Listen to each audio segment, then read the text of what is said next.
ಬೃಂದಾವನ serial ಗಿರಿಜಾಳನ್ನು police station ಮುಂದೆ ತಂದು ನಿಲ್ಲಿಸಿದ ಆಕಾಶ್ ಇನ್ನಾದರೂ ಸತ್ಯ ಹೊರಬರುತ್ತಾ? ಬೃಂದಾವನ ಧಾರಾವಾಹಿಯಲ್ಲಿ ನಿನ್ನೆ ಸಂಚಿಕೆಯಲ್ಲಿ ಕಾಲಿಗೆ ಏಟಾಗಿರುವ ಅಕ್ಕನ್ನು ನೋಡಿಕೊಳ್ಳಲು ನರ್ಸ್ಗಳನ್ನು ನೇಮಿಸಿರುವುದಲ್ಲದೆ ಪುಷ್ಪಾಳಿಗೆ ಪರೋಕ್ಷವಾಗಿ ನಿನ್ನ ಅವಶ್ಯಕತೆ ಇಲ್ಲ ಎಂಬಂತೆ ಮಾತಾಡ್ತಾನೆ ನಿನ್ನ ಪುಷ್ಪ. ಅಣ್ಣನ ಧ್ವನಿ ಕೇಳಲು ಮಲ್ಯ ಸಹಾಯ ಪಡ್ತಾರೆ.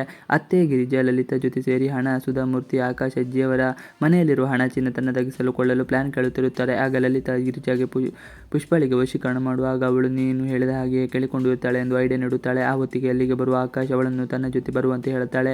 ಎಲ್ಲಿಗೆ ಏನು ಎಂದು ಕೇಳದೆ ಹೇಳುವುದಿಲ್ಲ. ಗಿರಿಜಾ ಬದಲು ಒಪ್ಪದೆ ಬಿದ್ದಾಗ ಬಲವಂತವಾಗಿ ಅವಳನ್ನು ಎಳೆದುಕೊಂಡು ಹೋಗಿ ಕಾರ್ನಲ್ಲಿ ಕೂರಿಸುತ್ತಾನೆ. ಕೂರ್ನಲ್ಲಿ ಕೂತವಳು ಎಲ್ಲಿಗೆ ಎಂದು ಒಂದೇ ಸಮ ಪ್ರಶ್ನಿಸುವ ಗಿರಿಜಾ ಪ್ರಶ್ನೆಗೆ ಆಕಾಶ್ ಏನು ಉತ್ತರಿಸದೆ ನೇರವಾಗಿ ಪೊಲೀಸ್ ಸ್ಟೇಷನ್ ಮುಂದೆ ಹೋಗಿ ಕಾರು ನಿಲ್ಲುತ್ತದೆ.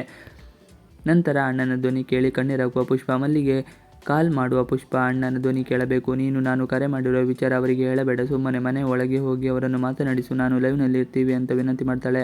ಪುಷ್ಪ ಹೇಳಿದಂತೆ ಅಪ್ಪಣ್ಣನ ಮನೆಗೆ ಹೋಗುವ ಮಲ್ಯ ಅಪ್ಪಣ್ಣನ ಬಳಿ ಮಾತನಾಡ್ತಾ ಪುಷ್ಪಳ ಬಗ್ಗೆ ಕೇಳ್ತಾನೆ. ನನ್ನ ತಂಗಿ ನನ್ನ ಸರ್ವಸ್ವ. ಅವಳು ಚೆನ್ನಾಗಿದ್ದರೆ ನನಗೆ ಎಷ್ಟೇ ಸಾಕು. ಅಂತಹ ತಂಗಿ ಎಲ್ಲರಿಗೂ ಸಿಗುವುದಿಲ್ಲ. ನನ್ನ ಅದೃಷ್ಟ ನನಗೆ ಅಂತಹ ತಂಗಿ ಸಿಕ್ಕಿದ್ದಾಳೆ ಎಂದು ತಂಗಿಯನ್ನು ಮನಸಾರೆ ಹೊಗಳುತ್ತಾನೆ. ಅಣ್ಣನ ಧ್ವನಿ ಕೇಳಿದ ಪುಷ್ಪ ಕಣ್ಣೀರಾಗುತ್ತಾಳೆ. ಸತ್ಯ ಅರಿಯದೆ ಆಕೆ ನಿಜಕ್ಕೂ ಅಣ್ಣನಿಗೆ ಆರೋಗ್ಯ ಸರಿಯಿಲ್ಲ ಎಂದು ಕೊರಗುತ್ತಾಳೆ. ಪೊಲೀಸ್ ಸ್ಟೇಷನ್ ಮುಂದೆ ಸತ್ಯ ಬಾಯಿ ಬಿಡ್ತಾಳೆ. ಗಿರಿಜಾಳನ್ನು ನೇರವಾಗಿ ಪೊಲೀಸ್ ಸ್ಟೇಷನ್ ಮುಂದೆ ತಂದು ನಿಲ್ಲಿಸುವ ಆಕಾಶ್ ಸತ್ಯ ಏನು ಹೇಳಿ ಅಂತಾನೆ. ಆದರೆ ಅವಳು ಮುಗ್ಧಳಂತೆ ವರ್ತಿಸುವಂತೆ ಆಕೆ ನನಗೆ ಏನು ಗೊತ್ತಿಲ್ಲ ಎಂಬಂತೆ ನಾಟಕ ಆಡ್ತಾಳೆ. ಆಗ ಆಕಾಶ್ ಸರಿ, ಹಾಗಿದ್ರೆ ಇದನ್ನೇ ಪೊಲೀಸ್ ಮುಂದೆ ಹೇಳಿ ಬನ್ನಿ, ಸ್ಟೇಷನ್ಗೆ ಹೋಗೋಣ ಎಂದು ಹೊರಡಲು ಸಿದ್ಧರಾಗುತ್ತಾರೆ. ಇದರಿಂದ ಗಾಬರಿಗೊಂಡು ಗಿರಿಜಾ ಪೊಲೀಸ್ ಸ್ಟೇಷನ್ ಮುಂದೆ ಪೊಲೀಸರು ಭಯಕ್ಕಾದರೂ ಸತ್ಯ ಹೇಳ್ತಾರೆ. ಗಿರಿಜಾ ಆಕೆ ಸತ್ಯ ಹೇಳಿದರೆ ಪುಷ್ಪ ಮೇಲಿನ ನಂಬಿಕೆ ಆಕಾಶ್ಗೆ ಹುಟ್ಟುತ್ತದೆ. ಪುಷ್ಪಾಳಿಗೆ ಅತ್ತಿಗೆ ಮಾಡಿದ್ದು ನಾಟಕ ಅನ್ನೋದು ಅರಿವಾಗುತ್ತದೆ.